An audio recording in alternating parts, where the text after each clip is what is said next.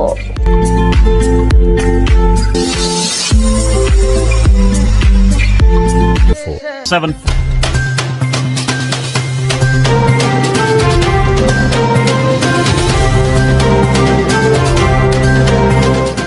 OPTV की फखरिया पेशकश दुनिया भर में आबाद पाकिस्तानियों की तरक्की और कामरानी पर मबनी प्रोग्राम पाकिस्तान को तरक्की की राह पर गामजन करने के लिए दुनिया भर में पाकिस्तानी मुतहर्रिक और तैयार।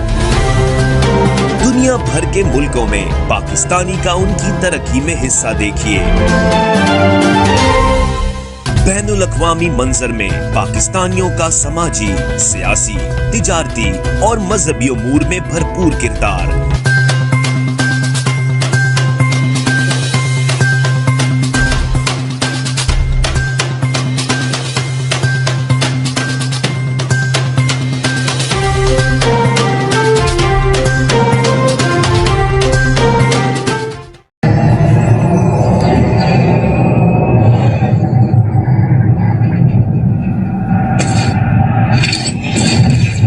Kaba Fusion is a pharmacist-owned, patient-focused team of professionals with over 30 years' experience providing intravenous medication to pediatric and adult patients in the comfort and safety of their own home. Founded by Dr. Sohail Masood, a pioneer in the home infusion industry and recipient of Ernst & Young's Entrepreneur of the Year Award, Kaba Fusion has 28 state-of-the-art compounding pharmacies across the country with service capabilities nationwide.